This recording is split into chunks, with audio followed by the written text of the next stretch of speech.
Selamat datang dan kembali lagi di channel Bicara Saja.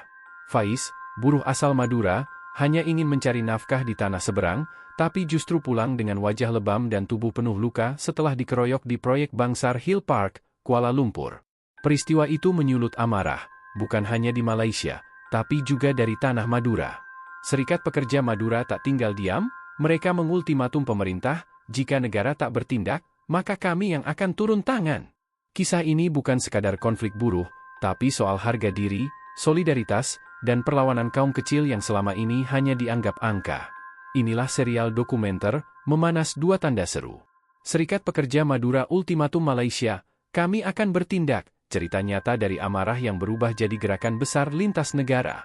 16 Juli 2025. Langit pagi di Kuala Lumpur tampak cerah, tapi di lantai 4 proyek Bangsar Hill Park, hawa panas bukan berasal dari cuaca, melainkan dari bara konflik yang tak kasat mata.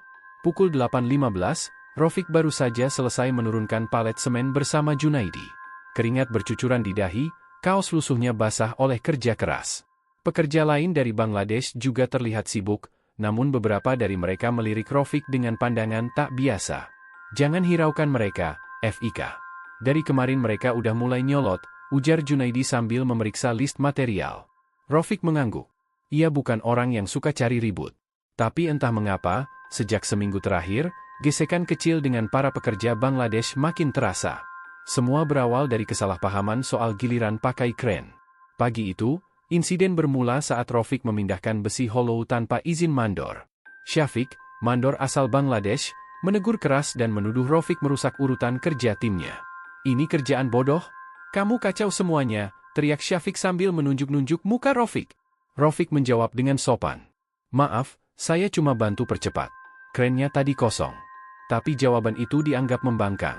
Sore harinya, saat Rofik hendak turun untuk istirahat, ia dicegat oleh 5 orang pekerja Bangladesh di lorong sempit antara tangga darurat dan ruang penyimpanan. Tanpa peringatan, satu pukulan mendarat di belakang kepala. Rofik limbung. Dasar sok jago kamu, orang Indonesia, teriak salah satu dari mereka. Pengeroyokan brutal pun terjadi. Tak lama, jumlah mereka bertambah hingga lebih dari 20 orang. Rofik ditendang dari berbagai arah, diseret menuruni tangga proyek, dihajar dengan besi ringan, dan dilempar balok kayu kecil. Rofik hanya bisa melindungi kepala dengan kedua tangannya, tubuhnya terlipat seperti udang. Junaidi yang mendengar teriakan mencoba turun membantu. Tapi ia juga kena tendang di perut dan diusir paksa.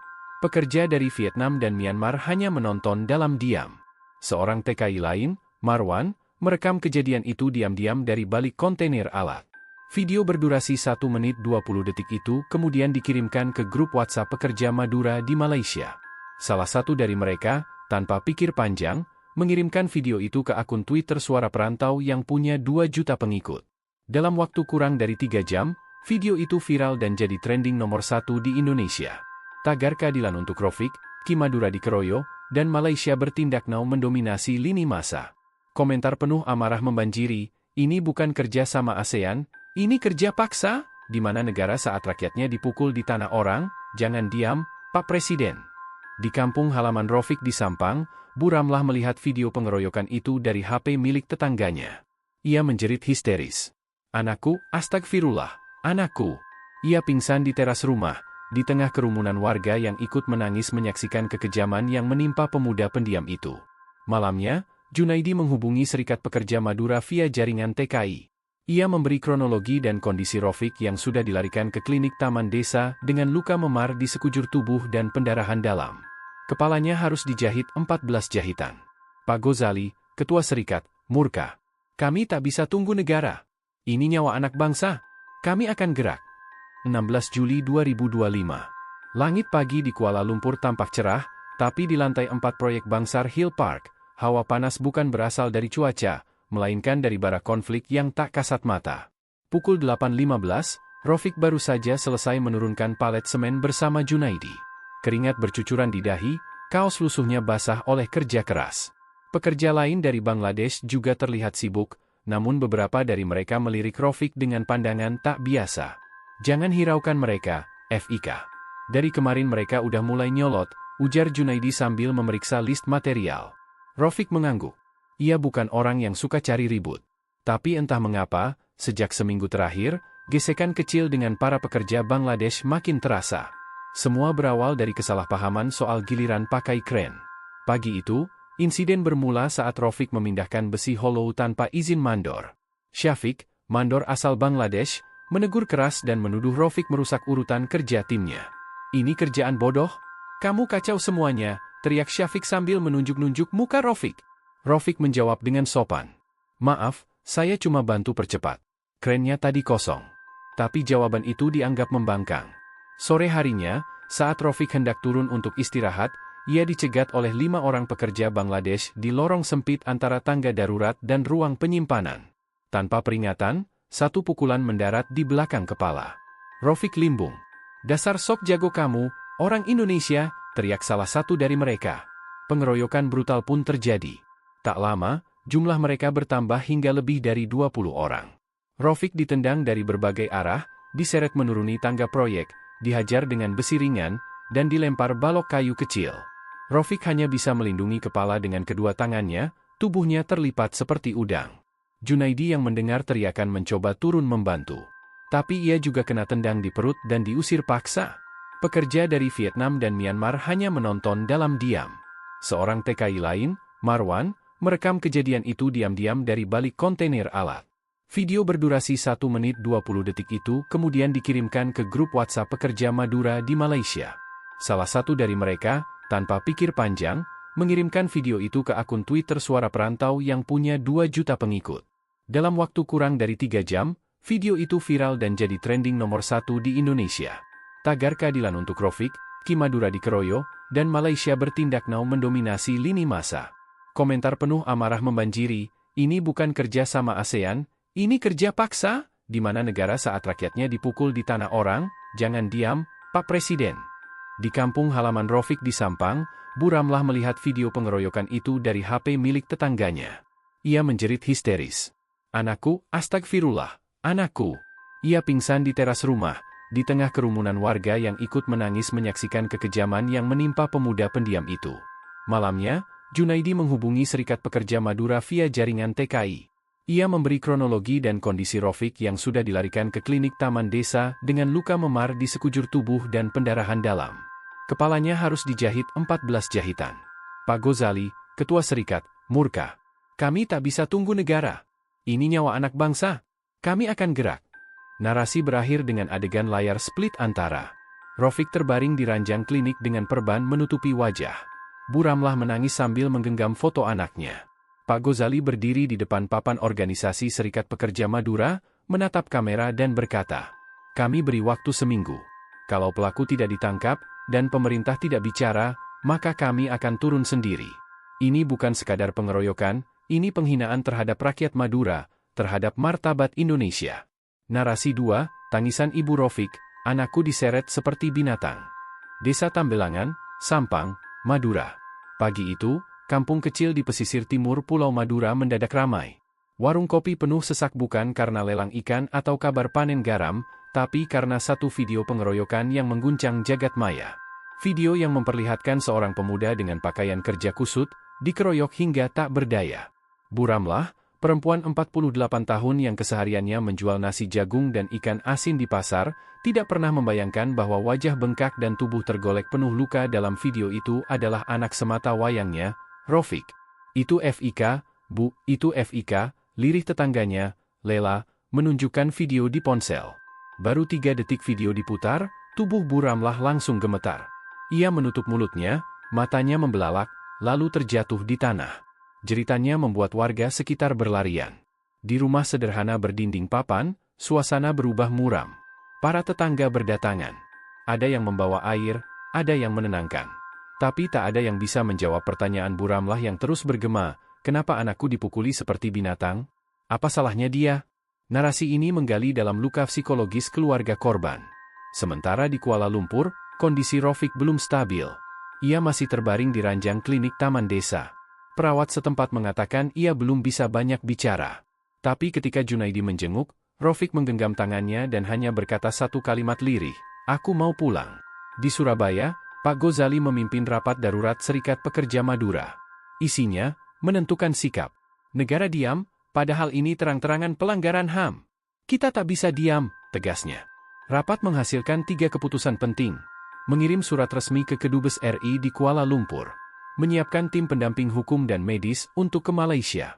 Membentuk aliansi bersama organisasi buruh lainnya, termasuk dari Jawa Timur dan Kalimantan. Video pernyataan sikap itu direkam dan disebarluaskan lewat media sosial. Dalam sehari, video itu ditonton 1,5 juta kali. Dukungan datang dari mana-mana. Mulai dari tokoh Madura, pengacara HAM, sampai mahasiswa migran. Bu Ramlah pun akhirnya berani bicara ke media. Ia duduk di atas tikar, dengan mata sembab dan suara terbata.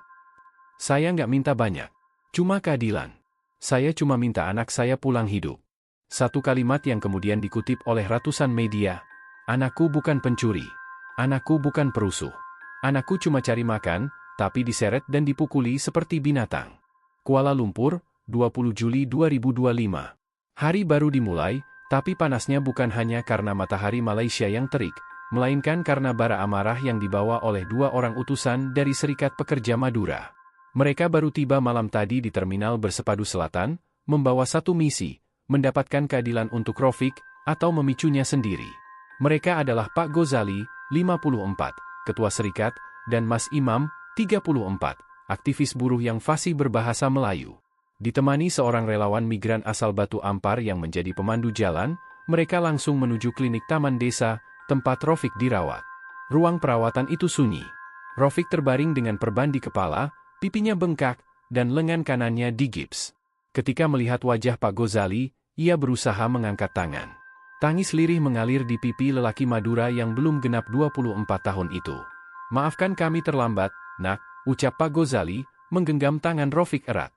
Ruang itu hanya diisi oleh 3 orang, tapi semangat mereka mewakili jutaan suara dari kampung halaman. Mas Imam berdiri di samping tempat tidur dan berkata pelan, kau tidak sendiri. Kami datang karena negara belum datang. Tapi kami datang sebagai wakil tanah kelahiranmu. Sementara itu, di kantor Kedutaan Besar Republik Indonesia, KBRI, di Jalan Tun Razak, suasana mulai tegang. Surat resmi dari Serikat Pekerja Madura yang dikirim 3 hari lalu belum juga direspons. Beberapa pejabat menghindari komentar. Pukul 13 siang, Pak Gozali dan Mas Imam datang langsung ke KBRI. Mereka tidak datang untuk audiensi biasa, mereka datang untuk menagih sikap. Setelah menunggu hampir 45 menit, mereka diterima oleh Atase Ketenagakerjaan, seorang pejabat muda yang gugup menjelaskan situasi. Pemerintah sedang koordinasi. Kami menunggu informasi lengkap dari otoritas Malaysia. Ini isu sensitif. Pak Gozali membanting map ke meja. Maaf, Pak. Yang sensitif itu tubuh anak kami dipukul, diseret, diludahi. Sudah lebih dari 3 hari, apa kalian perlu izin lagi untuk sekadar buka suara? Atase itu terdiam. Mas Imam membuka ponselnya, memperlihatkan video baru yang dikirim dari rekan TKI lain. Isinya, rekaman percakapan antara pekerja Bangladesh yang membual tentang pemukulan Rofik, menyebutnya, pelajaran buat buruh kampung dari Indonesia. Kami dapat ini dari proyek Bangsar Hill. Pelaku masih kerja. Tidak ditangkap. Tidak dipecat. Dibiarkan, ujar Mas Imam tegas. Kalau tak ada reaksi keras dari negara, kami akan gelar aksi solidaritas besar di depan KBRI. Kami tidak main-main. Di hari yang sama, di Desa Tambelangan, Sampang, kabar kedatangan utusan Serikat ke Malaysia cepat menyebar. Bu Ramlah duduk di ruang tamu sempit dengan wajah sedikit lebih tenang. Warga mulai berdatangan bukan hanya untuk menjenguk, tapi untuk menawarkan dukungan. Sampaikan ke Rofik, Madura berdiri bersamanya, kata Pak Lebay, tokoh pesantren setempat. Sebagian pemuda desa bahkan mulai mengumpulkan uang dari hasil jualan dan tambak garam untuk membantu biaya hukum. Tanpa koordinasi resmi, solidaritas itu mengalir seperti darah yang mendidih, membuktikan bahwa rasa keadilan tidak menunggu komando dari negara. Malam hari, Pak Gozali dan Mas Imam kembali ke penginapan di kawasan Ceras. Dari balkon kamar, terlihat lampu kota Kuala Lumpur yang gemerlap. Tapi mereka tak bisa tidur nyenyak. Kita lihat besok pagi. Kalau tak ada pernyataan resmi dari pemerintah Indonesia atau Malaysia, kita kirimkan rekaman ini ke media, kata Mas Imam. Rekaman yang dimaksud adalah wawancara singkat dengan Marwan, TKI yang merekam pengeroyokan. Dalam video itu, Marwan mengaku sempat diancam oleh salah satu pekerja Bangladesh agar diam. Kalau kau buka mulut, kau korban berikutnya, ujar Marwan dengan suara bergetar. Kalau mereka pikir kita cuma akan mengeluh di internet, Mereka salah besar, ujar Pak Ghazali sambil menyalakan rokok kretek terakhirnya. Madura tak akan diam saat anaknya dipukul di tanah orang. Keesokan harinya, media Malaysia mulai mencium aroma skandal. Salah satu surat kabar lokal, Berita Harian, memberitakan kontroversi di proyek mewah Bangsar Hill, buruh asing tuntut perlindungan. Nama Rofik mulai dikenal di luar komunitas migran. Di Indonesia, tekanan publik meningkat. Hashtag Rofik bukan sendiri dan serikat bertindak trending lagi. Para aktivis buruh di Jakarta, Surabaya, dan Makassar mulai menggelar konsolidasi untuk aksi unjuk rasa serentak. Pada 21 Juli malam, video pernyataan resmi dari Serikat Pekerja Madura dirilis di kanal YouTube mereka. Dalam durasi 3 menit 40 detik, Pak Ghazali berbicara di depan spanduk besar bertuliskan, "Keadilan bagi Rofik, martabat untuk Indonesia." Berikut kutipan pernyataan penuhnya. Kami sudah saksikan sendiri. Kami sudah duduk di ranjang korban. Kami sudah tatap matanya yang takut, yang sakit, yang menunggu negara datang. Dan kami tak bisa tinggal diam. Jika dalam 7x24 jam sejak video ini tayang, pelaku tidak ditangkap, Rofik tidak dipulangkan, dan pemerintah Indonesia belum menyatakan sikap, maka kami akan bertindak langsung. Kami akan kumpulkan dukungan rakyat. Kami akan kirim perwakilan lebih banyak. Karena kami bukan hanya buruh. Kami bukan cuma migran. Kami anak bangsa. Dan kami tak bisa dihina di negeri orang. Kuala Lumpur, 22 Juli 2025. Sudah 6 hari sejak pengeroyokan brutal terhadap Rofik, buruh bangunan asal Madura yang kini terbaring di ranjang klinik dengan luka parah. Namun, hingga pagi ini, belum ada satupun pelaku yang ditahan secara resmi. 3 dari mereka hanya diperiksa sebentar dan dilepaskan. Pemerintah Malaysia diam. Polisi berkilah menunggu penyelidikan internal proyek. Namun pagi itu, suasana tenang di Bangsar Hill Park mendadak berubah. Di luar pagar proyek, 7 pria berbaju batik merah khas Madura berdiri diam mematung, membawa spanduk besar bertuliskan, "Kami datang dari Pulau Garam, bukan untuk menunduk, tapi menuntut." Mereka adalah utusan tambahan dari Serikat Pekerja Madura, dipimpin oleh Ahmad Rifai, mantan TKI yang kini menjadi advokat buruh migran.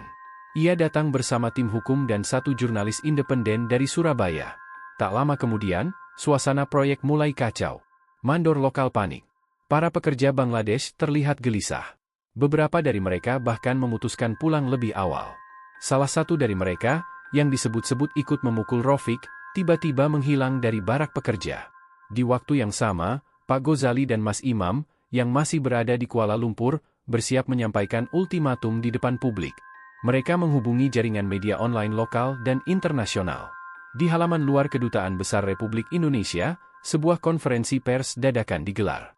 Wartawan dari Berita Harian, Al Jazeera, dan Kompas hadir. Kamera diarahkan ke podium sederhana di mana Pak Ghazali berdiri. Ia tampak tenang, namun suaranya bergetar karena menahan amarah yang telah berhari-hari terpendam. "Kami sudah cukup bersabar. 6 hari. Sudah kami tunggu, kami kirim surat resmi, kami datang dengan kepala dingin. Tapi yang kami temui hanya tembok birokrasi.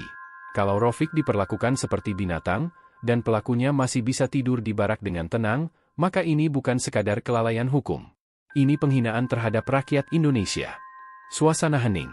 Lalu, Ahmad Rifai maju dengan bukti video baru, rekaman dari pekerja Vietnam yang menunjukkan pelaku utama masih bekerja dan bahkan mengolok-olok Rofik, menyebutnya kambing kampung.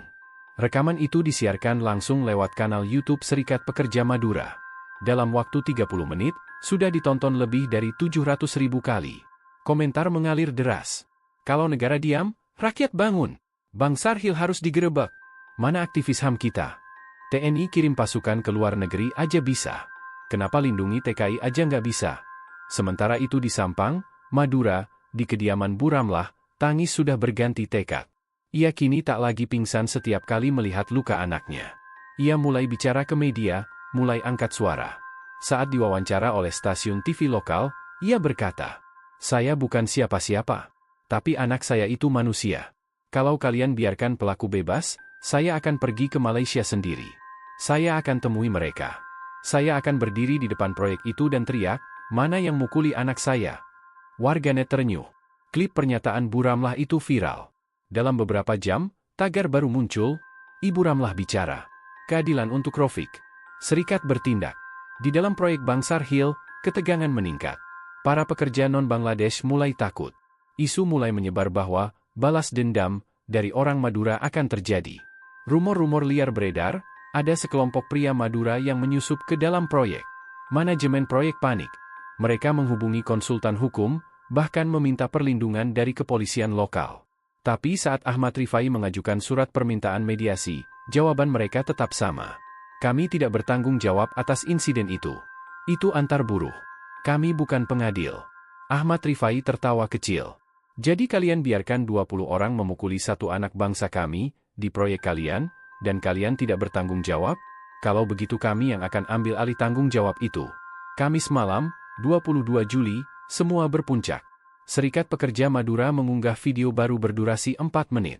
Kali ini, bukan hanya pernyataan, tapi pengakuan salah satu pekerja Bangladesh yang ikut memukul Rofik. Ia mengaku dibayar Rp200 untuk mengajarkan pelajaran kepada Rofik karena dianggap membangkang sistem kerja. Dan siapa yang menyuruh? Mandor Syafiq. Video itu meledak. Di Twitter dan TikTok, klip pernyataan itu tersebar luas. Netizen Malaysia ikut marah. Kalau benar Mandor yang suruh, ini kriminalitas dalam dunia kerja, tulis salah satu akun rakyat bersuara. Akhirnya, pada Jumat pagi, 23 Juli 2025, Mandor Syafiq ditangkap oleh polisi Malaysia untuk diperiksa intensif. Tapi pengumuman itu tidak diumumkan secara luas, media lokal menyebutnya tahanan administratif. Namun sudah terlambat. Reaksi dari Indonesia sudah tak terbendung. Hari itu juga, di Surabaya, Jakarta, dan Batam, terjadi aksi damai dari organisasi buruh migran. Ribuan orang turun ke jalan, membawa poster wajah Rofik dan Ibu Ramlah. Aksi berlangsung serentak, dengan satu tuntutan. Hentikan kekerasan terhadap TKI. Bongkar sindikat kekerasan proyek. Suasana di sekitar Bangsar Hill Park masih mencekam, meski hari-hari telah berganti. Bekas luka di wajah Faiz memang perlahan mengering, tapi luka di dalam hati dan harga diri orang Madura belum sembuh. Di kamar sempit rumah sakit yang kini dijaga relawan secara bergantian, Faiz hanya diam memandangi langit-langit putih. Ia tak banyak bicara. Sesekali matanya menatap Ahmad Rifai yang sedang duduk menunduk, menggenggam HP-nya, memantau grup-grup WhatsApp yang makin membara oleh suara dari kampung halaman. Di Pamekasan, Sampang, dan Bangkalan, nama Faiz sudah jadi seruan. Video wajahnya yang lebam, tubuhnya yang tak berdaya, dan kabar bahwa dia dikeroyok oleh 20 pekerja Bangladesh, menyebar cepat dan membakar amarah banyak pemuda Madura. Aku tidak bisa diam, Pak, Ahmad Rifai akhirnya bicara. Suaranya pelan, namun tegas. Di Bangkalan, teman-teman sudah siap. Tapi kita harus arahkan, jangan sampai mereka datang tanpa rencana. Pak Leman mengangguk pelan. Wajahnya kaku, matanya tajam menatap ke depan. Ia tahu benar, jika bara ini tak diarahkan, bisa berubah jadi kobaran api yang melahap segalanya. Kalau negara tidak bisa menjaga anak-anaknya, maka kita yang harus menjaga. Tapi jangan kita jadi pemicu perang horizontal di negeri orang. Kita bukan barbar. Kita bangsa besar, ucap Pak Leman, berdiri dari kursi. Langkahnya kemudian mengarah ke jendela, melihat ke jalanan Kuala Lumpur yang tenang namun menyimpan ketegangan tak terlihat. Sementara itu, di lorong rumah sakit, suara sandal relawan berseliweran. Di salah satu sudut, seorang perempuan setengah baya, Burini, istri Faiz yang baru tiba 2 hari lalu dari Madura, menangis tertahan. Ia menatap wajah suaminya yang rusak karena luka. Matanya bengkak karena kurang tidur, mulutnya kering karena tak sempat makan. Saya tidak bisa diam, Pak. Anak saya nanya, kenapa bapaknya dipukuli? Saya harus jawab apa, katanya saat bertemu Pak Leman di ruang keluarga. Pak Leman meraih pundaknya. Kami tidak akan biarkan ini berhenti di rumah sakit. Ini bukan cuma soal Faiz. Ini tentang semua anak Madura yang datang ke negeri orang untuk kerja, bukan untuk diinjak. Di tempat lain, delegasi dari organisasi pekerja migran asal NTT, Jawa, dan Sumatera mulai mendatangi KBRI.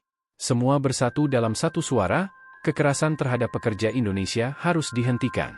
Dari komunitas pekerja migran di Selangor hingga komunitas sopir taksi online di Penang, semua ikut bersuara. Ini bukan lagi konflik antar individu. Ini sudah menjadi panggilan nasional. Kami tidak hanya mendukung Faiz. Kami mendukung harga diri pekerja Indonesia, ujar Sahrul, perwakilan TKI asal Lampung dalam pertemuan darurat bersama Pak Leman. Atmosfer di KBRI pun makin tegang. Sejumlah diplomat mulai gusar. Mereka ditekan oleh dua arah, dari pemerintah Malaysia yang meminta agar insiden ini tidak dibesar-besarkan, dan dari komunitas pekerja Indonesia yang merasa negara tidak hadir. Malam itu, Ahmad Rifai membuat siaran langsung di Facebook. Assalamualaikum. Saya Ahmad, anak Madura. Kami tidak datang ke Malaysia untuk perang. Kami datang untuk kerja, cari makan halal. Tapi kalau teman kami, saudara kami, diperlakukan seperti binatang, jangan salahkan kami kalau kami berdiri. Video itu hanya berdurasi 2 menit, namun menyebar luar biasa cepat. Dalam 3 jam, sudah 470.000 kali ditonton. Di kolom komentar, ratusan pemuda dari Madura menuliskan kalimat serupa, kami siap ke Malaysia. Kasih aba-aba saja. Keesokan harinya, Pak Leman dan perwakilan Serikat Pekerja Madura menemui perwakilan KBRI dalam pertemuan tertutup. Kami beri waktu 3 hari, ucap Pak Leman dingin. Kalau tidak ada kepastian hukum, kami akan kirim perwakilan dari Madura langsung. Bukan untuk buat rusuh, tapi untuk ambil alih keadilan yang negara tidak mampu beri. Suasana rapat mencekam. Perwakilan KBRI mencoba meredam. Kami sudah berkoordinasi dengan PDRM. Proses hukum sedang berjalan. Tapi kenapa pelaku masih bebas? Kenapa Faiz masih harus tidur dengan luka sementara pelaku bisa kerja seperti biasa? Sergah Ahmad Rifai. Tidak ada jawaban yang memuaskan. Hanya janji, hanya diplomasi yang lambat. Dan waktu 3 hari sudah mulai dihitung dari sekarang. Di Madura, suasana pun memanas. Masjid-masjid mulai menyelipkan doa khusus untuk Faiz. Di radio lokal, para ulama menyerukan ketenangan, tapi juga mendorong keadilan. Organisasi masyarakat mulai menggalang dana untuk aksi solidaritas. Bukan hanya untuk Faiz, tapi untuk semua TKI yang terluka secara fisik dan harga diri. Di sebuah warung kopi di Sampang, seorang pemuda memukul meja dan berkata lantang, kalau tak ada negara, kita saja yang jadi negaranya. Kita, orang Madura. Hari pertama dari tenggat 3 hari telah tiba. Matahari pagi di Kuala Lumpur memancar seperti biasa, tapi hawa di sekitar kawasan pekerja migran, terutama di proyek pembangunan tempat Faiz dulu bekerja, terasa berbeda. Penuh ketegangan. Puluhan pekerja Indonesia saling memandang penuh curiga ke arah kelompok pekerja Bangladesh yang masih lalu lalang di area proyek. Semua seperti berjalan di atas bara. Diam, tapi panas. Di salah satu sudut, Ahmad Rifai sedang berbicara melalui panggilan video dengan perwakilan pemuda Madura dari Pamekasan. Mas Ahmad, kami sudah kumpulkan 50 nama. Semua siap berangkat. Tiket bisa kita cari sendiri. Tinggal kamu kasih tanda, ujar suara dari layar. Raut wajah pemuda itu tegang. Di belakangnya, tampak bendera merah putih dan sorban Madura yang tergantung di dinding. Ahmad terdiam. Tunggu. Kita belum waktunya turun. Kita masih berikan jalur resmi kesempatan. Tapi kalau sampai hari ketiga, ia tidak menyelesaikan kalimatnya. Karena semua orang di ujung video sudah tahu apa yang dimaksud. Di KBRI Kuala Lumpur, suasana rapat darurat terus berlangsung. Dubes Indonesia untuk Malaysia, Ibu Lestari Wibowo, menghela napas berat di depan para staf. Di mejanya terbentang laporan dari berbagai kota, Pulau Pinang, Johor Bahru, Sabah, semuanya menunjukkan gejala ketegangan antara pekerja Indonesia dan Bangladesh. Jika ini tidak diredam, kita bisa hadapi konflik terbuka, ujar Kepala Perlindungan WNI, Pak Hendra. Sudah ada yang mulai saling ancam di asrama, tambah staf lain. Video-video ajakan balas dendam terus bermunculan. Sekarang bukan cuma Madura. Sudah ada yang dari Padang dan Flores ikut bersuara. Ibu Lestari menutup mapnya. Baik, kita harus kirim sinyal tegas ke PDRM. Pelaku pengeroyokan Faiz harus ditangkap. Bukan ditunda-tunda. Sementara itu, keluarga pelaku pengeroyokan mulai resah. Sebagian dari 20 pekerja Bangladesh itu masih bekerja seperti biasa, dilindungi oleh pihak kontraktor. Namun tekanan dari komunitas Indonesia membuat mereka mulai bersembunyi. Beberapa memilih kabur keluar kota. 1-2 dari mereka bahkan sudah diungsikan ke Johor. Namun yang paling mengundang kemarahan adalah beredarnya foto salah satu pelaku yang tampak bersantai di sebuah warung kopi, sambil tertawa dengan ponsel di tangan. Foto itu menyebar di grup WTKI, dengan caption, Faiz masih di rumah sakit. Yang mukul dia masih bisa tertawa. Ledakan kemarahan terjadi. Grup demi grup penuh ajakan untuk bertindak. Di hari kedua, sebuah kejadian mengejutkan terjadi. Seorang pekerja asal Indonesia asal Jember terlibat cekcok dengan rekannya dari Bangladesh di proyek bangunan di Klang. Pertengkaran kecil yang biasanya selesai dengan damai, kini memuncak menjadi pemukulan. Dan hanya dalam waktu 15 menit, belasan pekerja Indonesia berkumpul dan mengepung asrama lawan. Untungnya, petugas keamanan proyek segera turun tangan sebelum terjadi pembalasan. Tapi berita itu tersebar cepat, menjadi api di atas minyak. Ahmad Rifai segera menghubungi pimpinan komunitas Jember. Tolong, jangan mulai sekarang. Kita belum habis tenggat. Kita harus tetap satu komando. Namun bahkan suaranya mulai tak mampu menahan gelombang kemarahan. Malam harinya, Pak Leman dipanggil oleh pejabat KBRI dan diajak bertemu perwakilan PDRM. Pertemuan dilakukan secara tertutup, di sebuah ruang rapat kecil. Di balik kaca, ada dua pria yang diduga pelaku pengeroyokan. Mereka duduk diam, tangan diborgol.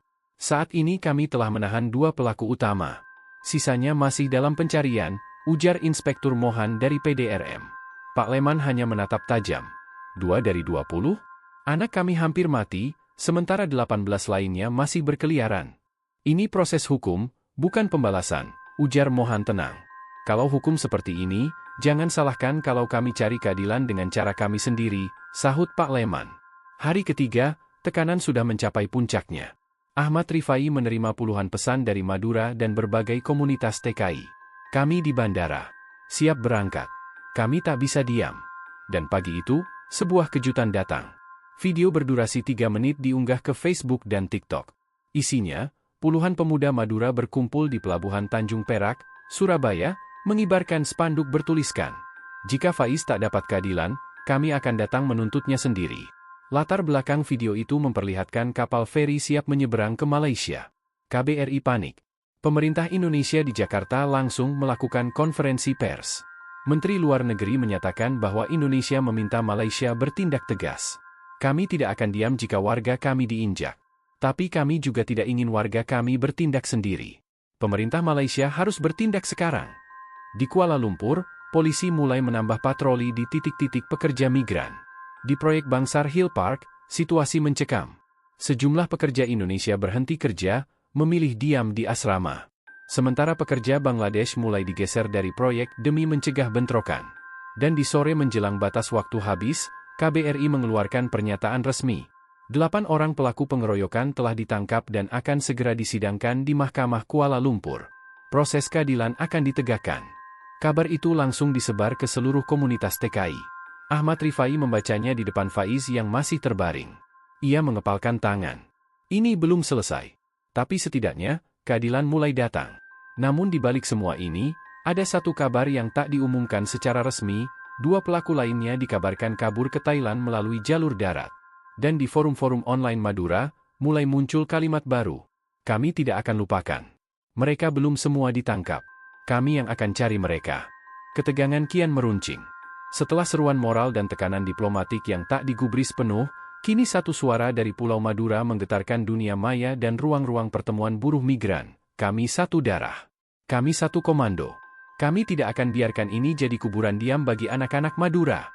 Di Jakarta, Menteri Tenaga Kerja masih mengeluarkan pernyataan normatif. Di Putrajaya, otoritas Malaysia belum merilis pelaku pengeroyokan Faiz secara lengkap.